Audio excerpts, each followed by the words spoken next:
Après les interventions extrêmement brillantes de cette matinée, nous allons changer de registre. Non pas que l'intervention soit moins brillante, mais qu'elle est d'un ordre différent, parce qu'il s'agit d'un témoignage. Margot Bonhomme, ici présente, qui nous a fait le plaisir de nous rejoindre, et une autrice et réalisatrice, ce qui pourrait paraître assez banal, et qui l'est beaucoup moins si on sait qu'elle a pris pour sujet sa propre sœur, polyhandicapée, Sylvie. Et donc, Margot est venue, bien qu'elle soit en train de fabriquer un petit neveu à Sylvie, est quand même venue nous présenter ce film dont vous allez voir un extrait. Le film est tout à fait remarquable. Et il faut savoir aussi que la personne qui interprète le rôle de Sylvie est une comédienne professionnelle qui a fait un boulot remarquable, absolument remarquable. Et donc, Margot, est-ce que vous voulez nous dire quelques mots avant qu'on passe à la présentation de l'extrait que vous avez choisi ? Merci pour cette présentation. Je voulais remercier aussi Sébastien Le Goff de m'avoir convié à ce colloque pour m'exprimer tant que je peux sur le sujet qui vous intéresse. Mon témoignage sera beaucoup plus prosaïque que ce que j'ai pu entendre avant. Je suis assez impressionnée parce que je vais être beaucoup plus concrète. Voilà. Avec Sébastien, on a choisi un extrait du film qui nous paraissait pertinent par rapport au sujet qui vous anime aujourd'hui. Voilà. Je pense que c'est bien si on regarde l'extrait et puis après je... Tu veux donnes à manger avant ? Excuse-moi, je suis en retard. C'est quoi ce truc ? Du calme, c'est ma veste, ça, Ellie. Allez Manon, c'est l'heure de goûter. Attends, qu'est-ce qu'il va pas là ? Allez Manon, aide-moi là, putain. Ellie, écoute, si c'est trop dur pour toi, bah faut arrêter. T'es pas obligé de faire tout ça. Bah si, justement, je veux pas qu'elle aille dans un centre. Pourquoi t'essayes pas de voir aussi ce qui peut lui arriver de bien là-bas ? Je les ai vus, moi, les handicapés dans les centres, on les endort et on les oublie. Tiens, si ça arrive à Manon, je m'en voudrais toute ma vie. Là-bas, il y a plein de gens. Et puis il y a des professionnels qui pourraient s'occuper de Manon. Et si on tombe sur un mec qui fait pas son travail, qui peut pas le faire, qu'est-ce qui se passe ? C'est Manon qui trinque sans pouvoir se défendre ? Ouais, c'est vrai, t'as raison, faut pas se mentir, ça peut arriver. Ok, super. Mais là-bas, c'est comme ici. Les gens, ils font ce qu'ils peuvent. Et ça, Manon, elle doit faire avec. Et toi aussi. Tu veux rester un peu ? T'as faim ?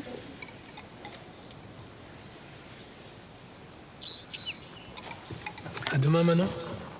Hein ? À demain ? Salut, Ellie. Ciao.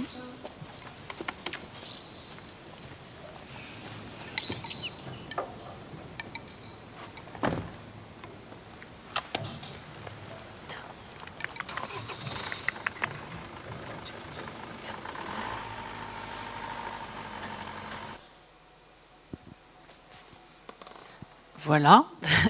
En fait, je n'avais pas vu la séquence depuis longtemps et je me suis dit, mince, j'ai pas résumé le film avant, mais je trouve qu'en fait, elle passe très bien toute seule par rapport à ce qu'elle dit. Et je suis heureuse de revoir ce comédien remarquable qui a pu sortir des choses assez difficiles à dire de manière aussi naturelle. Donc le film, pour ceux qui ne l'ont pas vu, raconte la difficile séparation entre ces deux sœurs. À un moment où leurs parents se séparent et du coup c'est vrai que l'héroïne, qui est donc la jeune fille qui n'est pas handicapée, se rend compte qu'elle va avoir des responsabilités très lourdes à porter et surtout elle se rend compte qu'elle ne peut pas quitter sa sœur comme ça du jour au lendemain, et elle hésite même elle remet en question des études qu'elle voulait faire loin de sa famille. Voilà. Sur ce que dit le jeune homme là, moi je trouve que ce qui est très important, c'est ça, c'est que d'un point de vue très concret, nous on a grandi, mon frère et moi, avec ma sœur avec nous. C'était un choix de nos parents de la garder le plus longtemps possible avec eux et dans le cadre familial, parce que pour tout ce tout ce que dit la jeune fille. Ils avaient peur de la maltraitance, ils avaient peur de l'abandon, ils avaient peur qu'elle soit oubliée, endormie, ce qui a été le cas pendant très longtemps dans les établissements, pour des personnes avec le polyhandicap du personnage. Et tout ça, c'est vrai que ces fantasmes-là, ils ont nourri beaucoup mon enfance, en fait. C'est-à-dire que... Alors, bien sûr, les choses évoluent, et puis après, on se renseigne un peu, et les choses deviennent plus concrètes, mais quand même, il reste des scandales qui arrivent dans les médias, et donc on a toujours peur, en fait, en tant que frère ou sœur, hein, de ce qui peut arriver à l'autre qui est sans défense. Et cette séquence dans le film, elle est très importante pour moi parce que ça a été un pas... alors c'est un film très personnel et très intime, mais je l'ai quand même fait à un moment dans ma vie où j'avais fait le pas de comprendre que oui, il pouvait arriver des choses, mais qu'il arrivait des choses à tout le monde et qu'il pourrait arriver des choses à ma sœur ou à une personne en situation de handicap. Mais qu'il y a un moment où cette personne, elle a, j'ai envie de dire, le droit de vivre, de vivre en dehors de sa famille, que ça fait partie de la vie de sortir un peu du cocon familial. Et la difficulté, j'ai trouvé, c'était que tout ça s'est fait beaucoup dans la douleur, le déchirement, alors que, notamment quand on rencontre des gens comme Monsieur Le Goff, on s'aperçoit, et où sont des membres de son équipe, on s'aperçoit que petit à petit, il y a énormément de gens, comme vous d'ailleurs, qui réfléchissaient à comment faire mieux, et que c'est des questions qui sont des élargissements du spectre humain plutôt que des choses qui sont cloisonnées et renfermées sur elles-mêmes. Donc de faire le film, moi, ça m'a fait faire enfin, j'avais déjà fait pas mal de chemin pour faire le film. Ce que je ressens, moi, en tant que sœur, c'est un gros problème d'isolement et de non-perméabilité entre votre monde et le nôtre. Et si on parle du... Alors, j'entendais, je suis arrivée un peu en avance et j'ai entendu le point de vue de... Alors, je l'ai entendu brièvement, donc je ne vais pas prétendre le résumer, mais j'ai l'impression qu'il y a effectivement une approche philosophique à l'émancipation enfin, à l'autodétermination d'une personne en polyhandicap, en polyhandicapée, pardon, et le point de vue concret. Et je crois que c'est vrai que toute personne enfin, ça doit être quelque chose d'universel, le droit à faire ses propres choix. Mais c'est vrai qu'on se dit, enfin moi, Sylvie, je dis faire ses propres choix. Pour moi, ma sœur, ce qui l'intéresse, c'est savoir où sont les cacahuètes. Enfin, c'est ça qui l'anime. Et tant mieux pour elle, j'ai envie de dire. Je la juge pas du tout par rapport à ça. Mais de là à décider de sa vie, ça va être compliqué, quoi. Et pourtant, je crois que le fait qu'elle a eu la chance, elle, de grandir avec nous, et je vous racontais tout à l'heure d'ailleurs qu'il y a une des premières choses que mes parents ont voulu lui apprendre, c'est à montrer ce qu'elle voulait. Et donc il était très important qu'elle puisse pointer du doigt les choses, ne serait-ce que le choix entre les cacahuètes et les spéculoos, c'était quelque chose de... Qu'est-ce que tu veux manger ?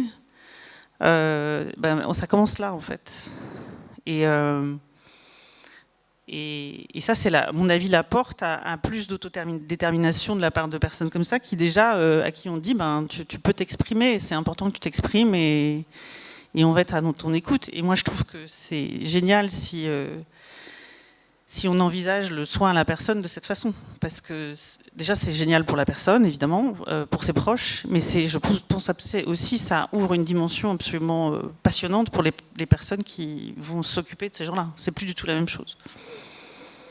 Et c'est sûr que ça fait très envie, en fait. On se dit, là, on va faire un vrai boulot, quoi. On va pas juste changer des couches et nettoyer les gens. Enfin, voilà. On va essayer de comprendre. Mais je crois que là, plus ça va et plus je prends part à des rencontres comme celle-là, et plus je vois quand même encore, il y a... déjà, je suis la seule. Bon, alors j'ai fait un film, c'est sûr. Donc...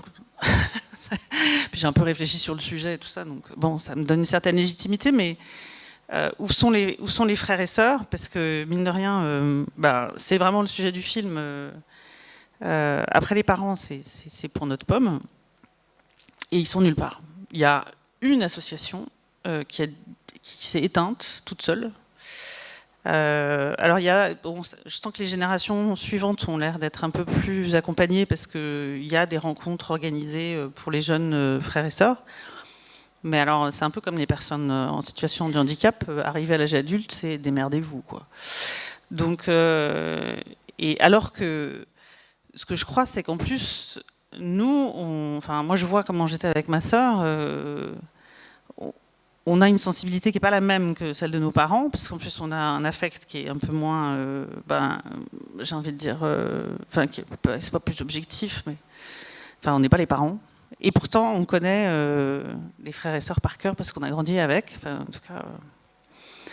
Et pourtant on est plongé dans une solitude et un isolement qui... et puis en face de ça, du coup, moi grâce à mon film, j'ai pu rencontrer du personnel soignant, d'autres familles, etc. Mais moi, ce que j'aurais envie, c'est de pouvoir aussi rencontrer des frères et sœurs et avoir un autre rôle à jouer que celle qui a des choix à faire dans sa vie par rapport à sa famille, quoi. Voilà. Est-ce que... Je ne sais pas s'il y a des questions. Il y a sûrement des questions après ce très beau témoignage, effectivement, et ce problème très bien posé de qui décide de quoi et à quel point il faut commencer tôt et à quel point c'est difficile de savoir comment les gens peuvent vivre leur propre vie. Razek, tu avais une question ? Je suis parent donc d'un garçon polyhandicapé qui a aujourd'hui 38 ans. Donc je suis surpris par le titre « Marche ou crève ». Qui est-ce qui parle et pourquoi? Pourquoi ce titre? C'est un titre dont je ne suis pas fan moi-même, malheureusement. Mais au départ, c'est quand même moi qui ai donné l'idée, donc je peux vous raconter qu'il y avait un sentiment... c'est-à-dire que, en fait, c'est très fort de dire ça, mais quand je vais atténuer, quand on est dans une démarche artistique, on ne contrôle pas tout. Non seulement on ne contrôle pas... quand on fait du cinéma, on ne contrôle pas tout, parce qu'on n'est pas les seuls. Je ne suis pas toute seule à faire ce film, mais il faut beaucoup de gens qui s'impliquent, etc. Et notamment à l'étape de la vente du film. Et quand j'ai proposé ce titre, ils ont trouvé que c'était assez frappant et que ça allait peut-être attirer plus de spectateurs. Ce qui n'est pas vrai, en fait. Ils sont un peu trompés. Mais le titre est très... Moi, quand j'étais en salle de montage, j'ai découvert en fait que le film transpirait de beaucoup plus de tendresse et d'amour que ce que je pensais, en fait. Et j'avais écrit ce film dans une rage et dans une colère, et c'était surtout une injustice que j'avais envie de dénoncer. Et puis le film fini, avec le monteur, on a vu tout ce qui regorgeait d'amour et de tendresse, entre les parents et entre les enfants, et ce lien très très fort qui existait entre les membres de cette famille qui était pourtant en train de se déchirer. Donc voilà, mais j'avais posé Marche ou crève, et la raison pour laquelle ça s'appelait Marche ou crève, c'était ça, c'était parce que je voulais un peu faire la morale en disant, en fait, si on ne marche pas à la vitesse des autres, on crève. Voilà. Il y avait quelque chose de cet ordre-là, et c'était valable et pour la jeune fille handicapée, et c'était valable aussi pour sa sœur, qui ne peut pas laisser sa sœur, et du coup, elle reste en rade. Donc, le titre s'adressait et aux personnes en situation de handicap, et aux familles et aux aidants, qui sont obligés de rester sur le bas-côté, à regarder les autres avancer, et rester dans un isolement que j'ai toujours trouvé très injuste et très cruel. Voilà. C'est une espèce de reproche général à la société qui ne veut pas ralentir sous prétexte qu'on est tous pressés, alors que finalement on n'est pressé de rien du tout et que tout le monde devrait ralentir. Mais voilà d'où vient le titre, en tout cas. C'est drôle. Personnellement, je n'ai pas vécu la situation de la même façon. Au départ, bon, il y a ce sentiment d'injustice, et puis au fur et à mesure que les choses se mettent en place, et que la personne grandisse, on commence à réfléchir. On sait dès le départ que nous allons mourir, les parents. Hein. Donc, personnellement, je me suis organisé pour que il a une sœur, ma fille ait une vie normale. Elle n'a pas à s'occuper de son frère. Ça, donc, a priori, j'ai choisi l'institution pour m'aider. L'institution, c'est-à-dire la maison d'accueil spécialisée, pour m'aider.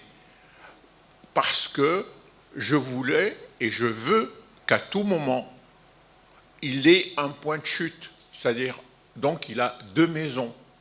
Il a la maison des parents, il y rentre tout le temps, hein, quand il veut, puis il y a une maison qui pourrait prendre la relève en cas de difficulté, en laissant une liberté totale à sa sœur.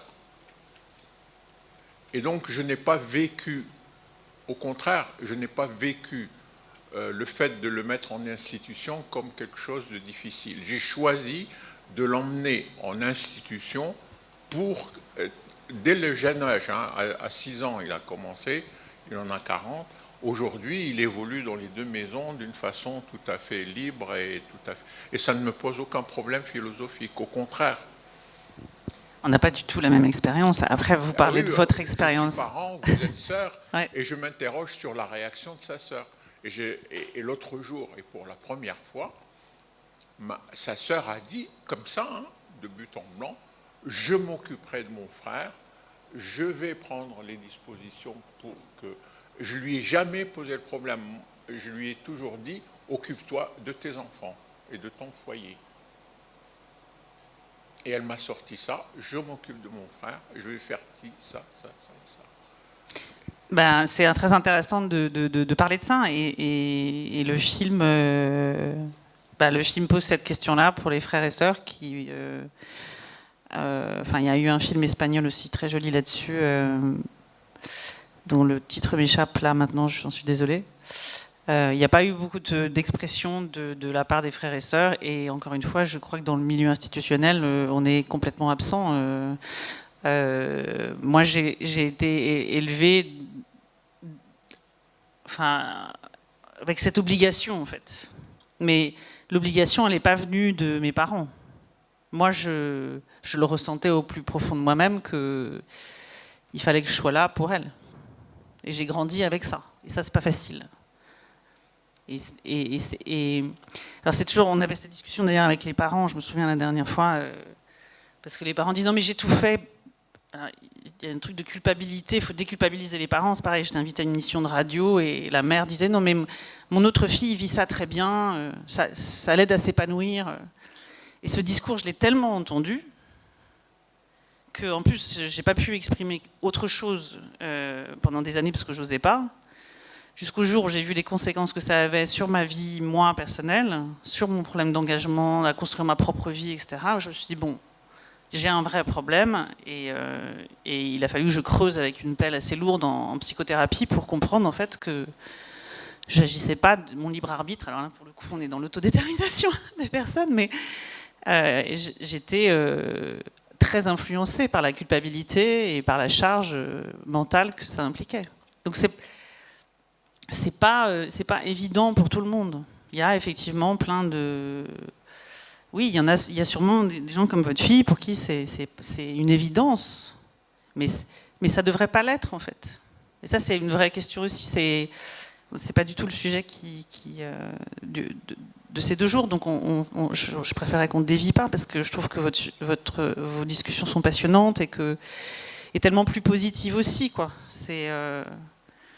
qu'est-ce qu'on peut faire de positif et qu'est-ce qu'on peut créer en fait, plutôt que de rabâcher ces questions-là. Mais la question des frères et sœurs, je trouve qu'elle est souvent traitée par les parents, pas beaucoup par les frères et sœurs. Oui.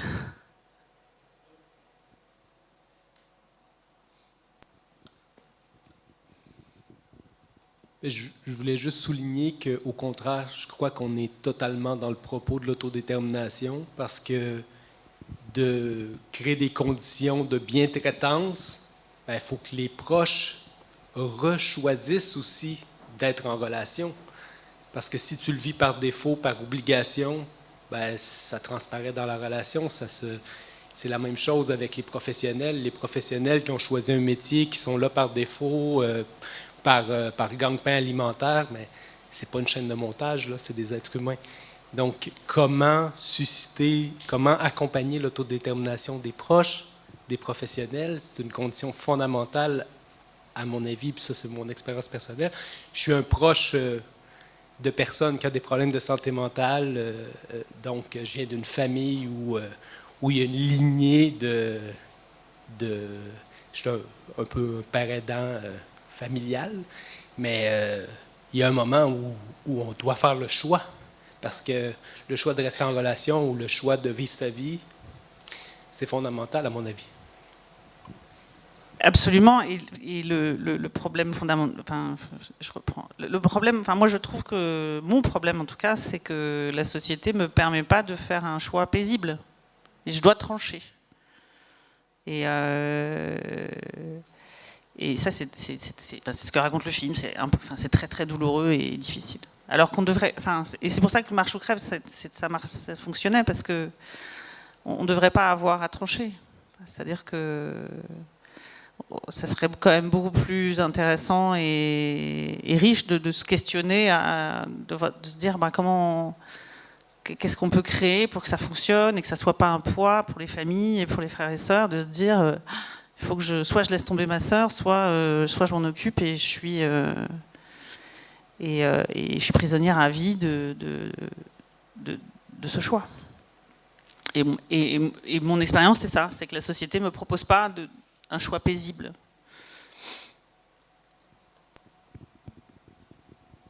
Si je peux rajouter un élément, il y a aussi ce problème, effectivement, si ma mémoire est bonne, elle a quand même vécu beaucoup avec vous, comme enfant et comme jeune fille. Et donc, en fait, quand il a été question justement d'établissement, c'était un passage extrêmement violent à un internat obligé. Et donc, la décision, effectivement, vous avez parfaitement posé la question tout à l'heure en disant est-ce qu'on la laisse vivre sa vie ou pas, c'est vraiment une question cruciale. C'est quelque chose à quoi on essaye tous de trouver actuellement des alternatives intelligentes pour ne plus avoir ce bouclage, si je puis dire, à 20 ans, de dire on colle les gens en internat et voilà, parce que ça c'est juste insupportable. Mais je crois que c'était une situation particulière dans la mesure où Sylvie avait beaucoup vécu avec vous et que donc la séparation était d'autant plus drastique et violente, quoi. Et donc je crois que c'est quand même important par rapport à ton fils, par exemple, qui est rentré en institution à 6 ans, et il y avait déjà des apprentissages de la séparation, il y avait déjà tout ça, alors que pour vous, ça a été extrêmement violent. Et je crois que cette histoire, justement, Pierre-Luc le dit très bien, d'accompagner, comme vous l'avez fait, votre sœur, reste quand même quelque chose qui est fondamental dans l'apprentissage de l'autodétermination de la personne concernée. Ça me paraît tout à fait... Et je trouve le film, si vous avez l'occasion de le voir, le film reflète très bien ça. Reflète très bien ça et cette difficulté. Et avec finalement, il y a quand même une note que moi j'avais trouvée très positive. Oui, c'est vrai, quand je l'ai vu, il y a énormément d'amour et énormément de tendresse dans ce film. Et finalement, à la fin, on a l'impression, quand on a fini par trouver l'endroit dont on espère que c'est le bon endroit, il y a une forme d'apaisement, et il y a une forme de quelque chose de beaucoup plus positif que ce qu'on avait pu imaginer avant. Et moi, j'avais trouvé ça merveilleux de voir ce cheminement, si difficile, si douloureux, et arriver finalement à cet aboutissement où on pouvait espérer, je ne cache pas mon tempérament extrêmement optimiste, mais où on pouvait espérer que les choses allaient se passer beaucoup mieux que tout ce qui avait été imaginé avant. Et ça, c'est quand même une dimension, que moi je trouve remarquable, quoi. Oui, j'avais envie que ça finisse bien. Est-ce que je peux intervenir? J'ai un micro. C'est bon? J'ai un micro? Ah ouais, d'accord. Il y en a un autre après. Merci beaucoup, madame, pour votre témoignage indispensable. Je voulais juste vous faire part du côté du monde de la recherche. Geneviève et moi, nous faisons partie d'un réseau de chercheurs international autour du polyhandicap. Il y a actuellement beaucoup de recherches qui sont menées sur les fratries des personnes avec un polyhandicap, notamment par nos collègues en Hollande, à l'université de Groningen, où ils ont un gros groupe de recherche sur le polyhandicap. Et on a une collègue qui s'appelle Jorien Luijix, elle a un nom impossible, qui a fait sa thèse et qui porte maintenant vraiment aussi ce souci d'aller d'aller interviewer les frères et sœurs et de former les professionnels à mieux entendre les besoins et proposer des soutiens adaptés, individualisés en fonction des fratries à tous les âges de la vie. Donc c'était juste pour vous dire, pour donner un peu d'espoir aussi, que dans le monde de la recherche, c'est quelque chose, en tout cas, si vous pouvez lire des choses en anglais, il y a beaucoup de choses qui sortent sur cette thématique et on sait que ça prend du temps après jusqu'à ce que ça se reporte sur les pratiques, une vingtaine d'années, c'est ce qu'on dit. Mais voilà, en tout cas, il y a beaucoup de... Dans notre petit monde, il y a beaucoup d'intérêt pour les fratries, siblings en anglais. Mais tant mieux. Merci pour votre témoignage. Je suis ensuite très heureuse parce que c'est franchement quelque chose qui a un très très gros impact. Et il est important que les frères et sœurs puissent s'exprimer sans leurs parents à côté. Non, je voulais juste témoigner de travaux que j'avais pu faire il y a une vingtaine d'années par rapport au sujet que vous évoquez. C'était sur l'accueil temporaire. J'avais fait une recherche sur l'accueil temporaire, donc au CRM, qui est toujours, à mon avis, d'actualité. Et on avait mis en évidence, sans le faire exprès, mais c'est le témoignage des familles, on avait mis en évidence que plus l'accueil temporaire était utilisé jeune, par les familles, par les parents, et plus l'enfant était inscrit dans un parcours et c'était conçu comme étant une continuité de la vie de l'enfant. Et plus l'enfant est tardivement mis en institution, et plus c'est vécu comme une rupture. Donc effectivement, il y a sans doute une socialisation à l'institution lorsqu'elle se fait de manière très précoce, qui déculpabilise les parents. Mais évidemment, il faut qu'il y ait ce discours qui est que la manière de faire des professionnels ne soit pas en concurrence avec les modes de vie des parents. C'est-à-dire qu'il faut arriver à suspendre la concurrentialité dans les manières de faire et des pratiques, etc. Et justement d'arriver à faire un partenariat avec les parents, ce qui était un peu compliqué à l'époque, puisque c'est une recherche qui date d'une vingtaine d'années. Et puis, dans cette recherche, j'ai fait connaissance d'un monsieur avec qui j'avais fait une interview, c'est monsieur Voisin. Peut-être que ça vous dit quelque chose. Monsieur Voisin a fait un livre qui s'appelle Sans verbe. Et c'est un monsieur qui avait un frère en situation de polyhandicap. Et la discussion qu'on avait eue avec lui m'avait amené à faire des recherches complémentaires et de constater qu'effectivement, dans les fratries, il y en avait 1 sur 2 qui partait bosser à l'étranger. Voilà. Suite.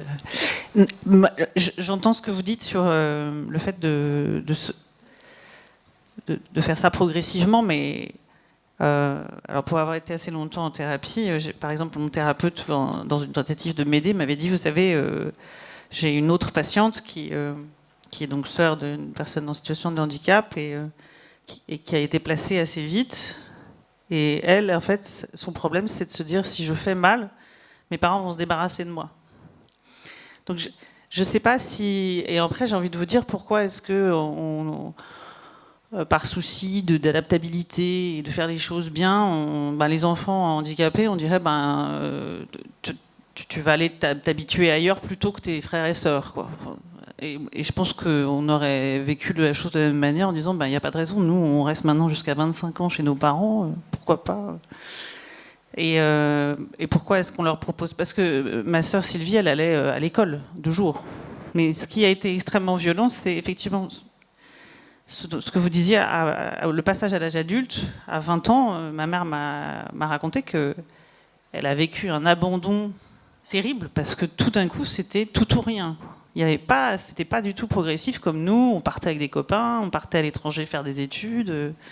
Non, c'est votre fille, elle va à un internat et puis vous accédez pas à sa chambre. Donc c'était ça. Je crois que bon, maintenant Sylvie, elle est dans un centre qui est super où tout le monde circule, elle peut se promener, on va dans sa chambre, etc. Mais la violence du truc, et c'est complètement incohérent. Bon, je ne sais pas comment sont toutes les institutions aujourd'hui, mais au regard de l'expérience que j'ai dans le 13e à la Masse Clément Wurtz, c'est vraiment beaucoup plus humain et mesuré. Et d'ailleurs, Sylvie fait sa vie là-bas et elle la fait très bien. Ouais. Donc, cette espèce moi, je trouve je trouve que les enfants en situation de handicap devraient avoir les mêmes chances que les autres. Mais bon, ça demande un travail énorme parce que là, pour m'être penchée, par exemple, sur l'école inclusive pour un prochain film, c'est titanesque. Le travail qu'il faut faire dans l'institution de l'école publique pour cette idée qui est merveilleuse. Mais alors, l'école inclusive en France, waouh, il y a du... Enfin, voilà. Et pourtant, j'ai même rencontré quelqu'un qui voudrait que les personnes en situation de polyhandicap puissent être inclus dans des écoles normales. Et au début, je disais, non, ça va pas. Mais en fait, elle a raison. Et je pense que c'est pas seulement... et j'en reviens d'ailleurs encore une fois au titre du film, c'est pas seulement pour les inclure à tout prix, parce qu'effectivement, il y a des moments où ils pourront pas sauter à la corde à sauter. Donc, mais je crois que ce qui est très important, c'est le regard des autres enfants et comment les autres enfants, eux, vont commencer à concevoir la vie. Parce que encore aujourd'hui, l'école publique est dans la compétition, il faut bien faire, il faut réussir. Les parents des enfants en école publique sont encore plus effrayants que les professionnels. Ils se soucient de savoir. Enfin, un parent qui m'a dit le niveau de lecture dans l'école primaire de nos enfants est pas terrible. Et je lui dis c'est foutu pour HEC. Hein. Bon. Donc on en est là, des parents terrorisés par l'avenir, hyper angoissés, qui veulent que leurs enfants soient Mozart ou Van Gogh avant l'âge de 8 ans. Et puis résultat, on reste dans une société compétitive. Et ça, il faudrait que ça s'arrête. D'où le titre du film, d'ailleurs. C'était vraiment là-dessus. Donc il y a énormément de choses qui doivent changer, mais bon, vu le gouvernement, bon bref, je vais pas faire ma Justine Triet, mais elle a fait le travail. Je voulais juste réagir à une chose que vous avez exprimée sur le choix très difficile imposé par la société. Enfin, je ne reprends pas exactement vos paroles, je suis désolé. Je vous en prie, elles ne sont pas... ma réaction, c'est que ça ne peut pas être autrement. Donc, je parle en tant que frère aussi. Parce que les personnes polyhandicapées remettent totalement en cause les valeurs courantes, on va dire, de la société telle qu'elle est aujourd'hui. Société, je ne sais pas comment la qualifier, capitaliste peut-être, par exemple. Et donc, même si il n'y a pas cette attente des parents que le frère, la sœur prennent le relais, ce qui était mon cas, mes parents n'ont pas du tout induit le fait que je prenne leur relais à un moment. Cette remise en cause, elle est fondamentale, parce que quand on est enfant et qu'on a un frère ou une sœur polyhandicapée, je pense qu'on a beaucoup de mal à comprendre les enjeux de la société telle qu'elle est aujourd'hui, de compétition, de réussite à tout prix, enfin ce que vous avez évoqué aussi dans la scolarité. Donc voilà, ça ne peut pas être autrement. Je pense que pour un frère ou une sœur, ça ne peut pas être autrement qu'une remise en cause radicale de ses choix de vie en tant que frère ou sœur. Mais, en tout cas c'est mon expérience, c'est totalement salutaire. C'est-à-dire que c'est, d'une certaine manière, ce que les personnes polyhandicapées ont à dire, c'est que tout ne se construit pas sur la réussite, tout ne se construit pas sur la compétition, sur l'exclusion des uns par les autres, voilà, qu'il y a besoin de solidarité et peut-être tout simplement d'humanité. Donc voilà, je pense qu'effectivement c'est très difficile, mais c'est salutaire. Enfin, je ne veux pas être irénique, parce qu'après, les situations concrètes, elles peuvent être très très compliquées, bien sûr. Mais néanmoins, c'est quelque chose de profondément humain et essentiel, je pense.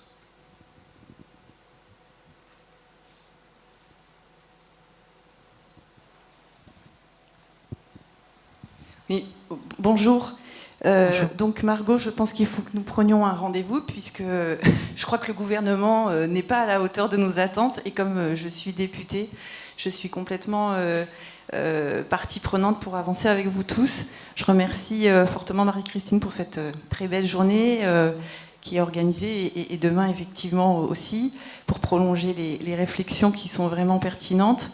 Je crois que ce que vous mettez en avant aujourd'hui, c'est une double culpabilité dans nos familles, celle des parents. Je suis moi-même maman d'un jeune polyhandicapé de 17 ans, donc croyez-moi, je sais de quoi on parle aujourd'hui. Et je pense qu'il y a cette culpabilité des parents, et il y a la culpabilité des frères et sœurs. Alors je pensais qu'on avait quand même beaucoup avancé sur les groupes de parole, l'association JAD, mais également... une association lyonnaise, mais effectivement, oui, le CRMH aussi, mais effectivement, je pense qu'on pense aux jeunes frères et sœurs, mais finalement, après, vous partez de l'écran, vous n'êtes plus dans le viseur, et c'est vrai qu'on vous oublie, on ne vous suit pas, et je pense que c'est très intéressant et très important pour qu'on puisse avancer le plus efficacement possible, d'être en lien avec vous, parce que je pense que vous avez beaucoup à nous apporter. Personnellement, je suis maman de 3 enfants, dont Antoine, et c'est quelque chose qui me tracasse beaucoup. La construction de mes autres enfants, dans cette famille quand même très atypique qui est la nôtre, et qui sont les nôtres aujourd'hui. Donc il faut absolument qu'on puisse avancer avec vous. Et si je peux me permettre, je comprends aussi complètement la notion de la société actuelle qui est complètement décalée par rapport justement aux enfants qu'on porte. Avant d'être députée, j'étais professeure des écoles, et puis je me suis engagée beaucoup dans l'associatif, et j'ai eu à donner des cours dans des instituts de formation des travailleurs sociaux. Et un jour, une étudiante m'a dit « Mais enfin, je ne comprends pas, vous mettez en avant le fait que... vous n'arrivez pas à organiser votre vie avec votre enfant lourdement handicapé, parce que du coup, comme il n'y a pas de prise en charge réelle, vous êtes obligé de les mettre dans des institutions. C'est comme ça quand même qu'on est jugé, hein. Vous êtes obligé de les mettre dans des institutions. Et elle me dit, moi je comprends pas. C'était une jeune femme qui était originaire du Cameroun. Elle me dit, nous en Afrique on fait pas du tout comme ça. L'enfant il reste à la maison, mais quitte à ce que les frères, les sœurs, les cousins s'y mettent tous, qu'il y en ait même certains qui s'arrêtent de travailler. Donc effectivement, la société française, elle ne nous aide pas à construire ce modèle. Après, moi, je suis là, vraiment la bienvenue pour travailler avec vous, réfléchir avec vous tous, pour savoir qu'est-ce qu'on veut finalement, entre le tout ou rien, parce que je pense qu'on a vraiment tous ce ressenti profond du tout ou rien. C'est soit il reste à la maison, et soit il part en institution, mais il n'y a pas d'entre-deux. Et je pense que c'est pas possible d'avoir cette vision aussi binaire. Voilà, merci. Merci à vous. S'il y a quelque chose à faire, à mon avis, déjà,